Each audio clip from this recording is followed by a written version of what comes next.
Hello, good morning बच्चों। आज की क्लास कक्षा 8 के लिए मैथ से अभ्यास 3B घनमूल। बच्चों, अब हमें घनमूल निकालना तो आ ही चुका है और हमें इसकी ज़रूरत क्यों होती है ये भी हमें पता चल गया है। अब इस वीडियो में हम बच्चों समस्या संबंधी प्रश्नों को हल करना सीखेंगे, तो और भी हमें पता चल जाएगा कि घनमूल की ज़रूरत हमें कब और क्यों पड़ती है। तो चलिए शुरू करते हैं। देखो बच्चों, ये हैं हमारे समस्या रूपी प्रश्न। अभ्यास 3B के हम प्रश्न बारी बारी देखेंगे और उनको हल करेंगे। तो चलिए शुरू करते हैं। देखो बच्चों, 5वां सवाल है, 5वां प्रश्न है, 2096 में किस छोटी से छोटी संख्या का भाग दें कि भागफल पूर्ण घन बन जाए। ऐसी समस्या को हल करने के लिए हम सीधे वैसे ही घन निकालेंगे और गुणनखंड करेंगे। तो शुरू करते हैं। 2 एकम 2, 0, 2 चौक 8, 1 बचा, 2 अट्ठे 16। फिर से लगाएंगे, 2 पंजे 10, 2 दूनी 4, 2 चौक। फिर से लगाएंगे, 2 दूनी 4, 1 बचा, 2 छिंग 12, 2 दूनी 4। फिर से लगाएंगे, 2 एकम 2, 2 तियाँ 6, 2 एकम 2। अब बच्चों 131 का भाग किसी में भी नहीं जाता, तो अब हमें यहाँ रोकना पड़ेगा। अब इस सारे गुणनखंड उतार लो। 2 गुणा 2 गुणा 2 गुणा 131। इसका तो जोड़ा बन गया, हमें 2 का एक जोड़ा तो मिल गया, लेकिन इसमें अभी हमें कोई जोड़ा नहीं मिला और इसका भी हमें कोई जोड़ा नहीं मिला। तो ये और ये दो संख्याएं हमारी ऐसी हैं, अगर हम दोनों में से इसमें भाग लगा दें तो हमें पूर्ण घन मिल जाएगा, उस भागफल का पूर्ण घन बन जाएगा। तो क्या करेंगे, 2 में गुणा 131 निकालेंगे तो 262 आया। 2 एकम 2, 2 तियाँ 6, 2 एकम 2। तो आंसर क्या बना हमारा, बहुत छोटी से छोटी संख्या 262 है।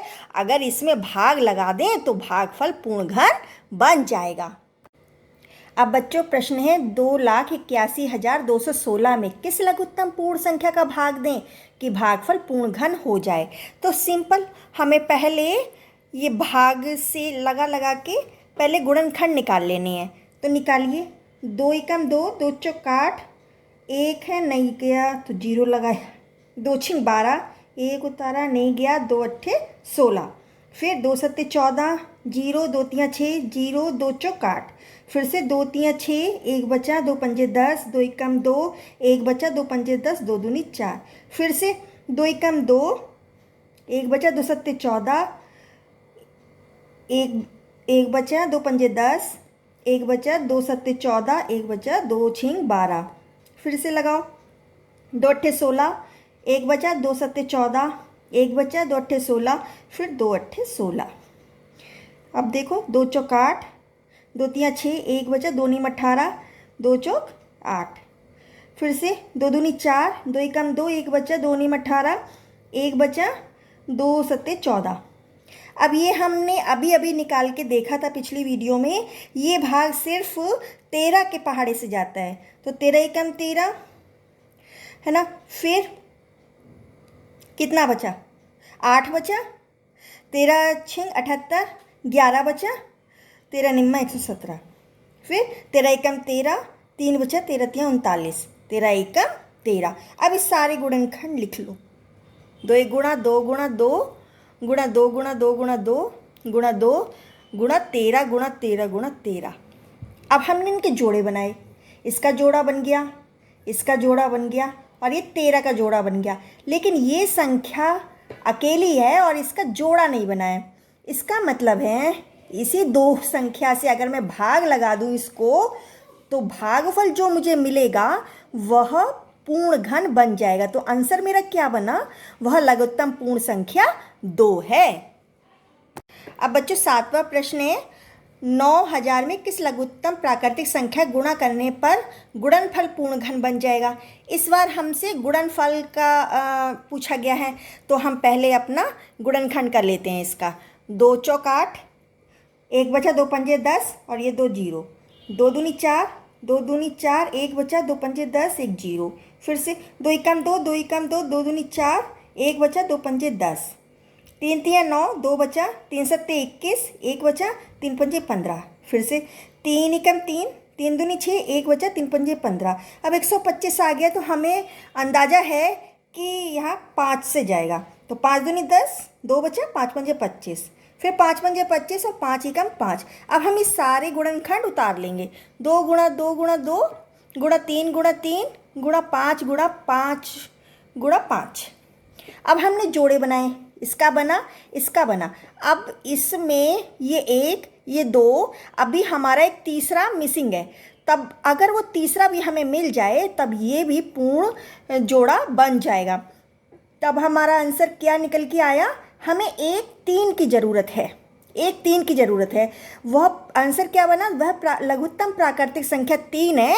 अगर इसमें गुणा कर दे 3 से तो उस गुणनफल का पूर्ण घन हमें मिल जाएगा। ठीक है बच्चों, आ रही ना बात समझ में? अब हमारा 8वां सवाल है, 83,349 में किस प्राकृतिक संख्या का गुणा करने पर गुणनफल पूर्ण घन बन जाएगा? तो हमें वैसे ही गुणनखंड करने हैं, तो शुरू करते हैं।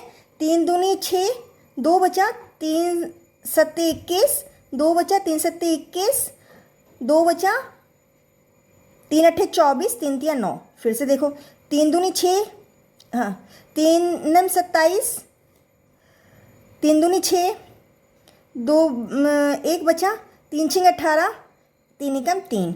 फिर से देखो, 3 तिया 9, 2 में फिर मेरा भाग नहीं जाएगा, मैंने 0 लिया। 3 अट्ठे 24, 2 बचा, 3 सत्ते 21। फिर से देखो, 3 एकम 3, 0, 3 दूनी 6, 2 बचा, 3 नम 27। फिर से 3 तिया 9, 1 बचा, 3 चौक 12, 3 तिया 9। अब 343 आ गया। अब हम इतने बार गुणनखंड कर चुके हैं तो हमें ये अंदाज़ा हो गया है कि 343 7 के पहाड़े से जा सकता है। 7 चौक 28, 6 बचा, 7 में 63, 7 सत्ते 49, 7 एकम 7। अब ये सारा गुणनखंड हम उतार लेते हैं। 3 गुणा 3 गुणा 3 गुणा 3 गुणा 3 गुणा 7 गुणा 7। अब बच्चों इसका गुणनखंड बन गया, सॉरी इसका जोड़ा बन गया और इसका भी जोड़ा बन गया, 3 3 का। इसमें अभी एक 3 मिसिंग है, उसी 3 की अगर हम गुणा कर दें, देखो मैंने गुणा की। अब हमारा आंसर क्या आएगा? 3 नम 27, 2 3 चौक 12, 12 और 2 14 की 4 हासिल 1, 3 तिया 9 और 1 10 की 0 हासिल 1, 3 तिया 9 और 1 10 की 0 हासिल 1, 3 अट्ठे 24 और 1 25। अब इस संख्या में अगर हम इस संख्या को अगर हम गुणनखंड करें तो इसका पूर्ण घन अब बन जाएगा। तो हमने इसी संख्या को जब लगाना शुरू किया तो हमें यही संख्या मिल गई, है ना।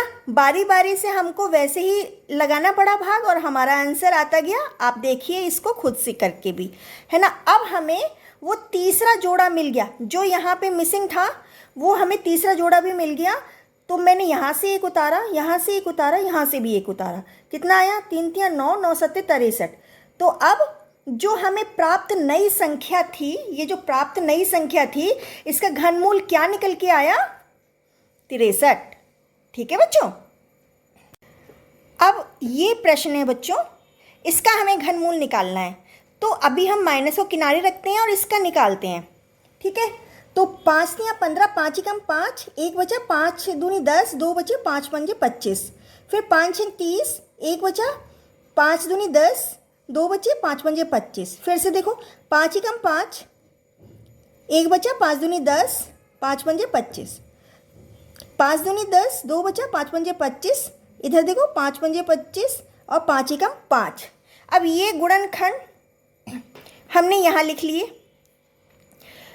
ठीक है, इसका एक जोड़ा बन गया, एक जोड़ा इसका बन गया। यहाँ से एक निकाला, यहाँ से एक निकाला, कितना आया आंसर इसका? 5 पंजे 25।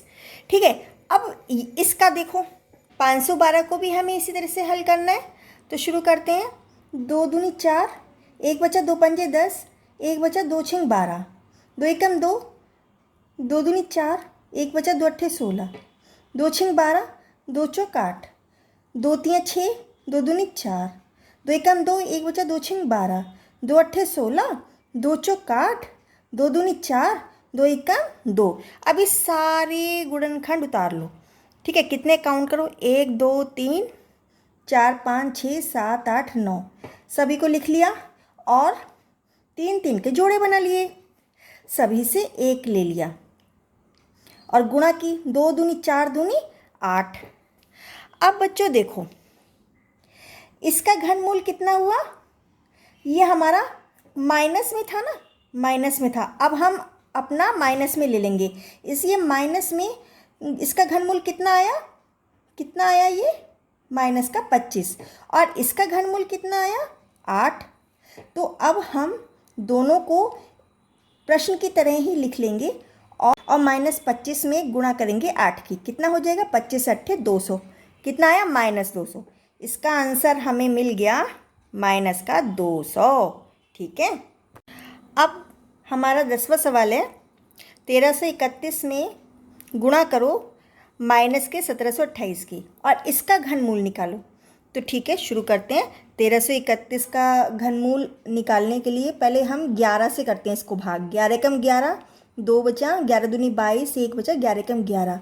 अब 11 एकम 11, 1 बचा, 11 एकम 11 और ये 11 एकम 11। अब ये तीनों को उतारा, एक जोड़ा बना और एक यहाँ से 1 ले लिया तो हमें 11 मिल गया।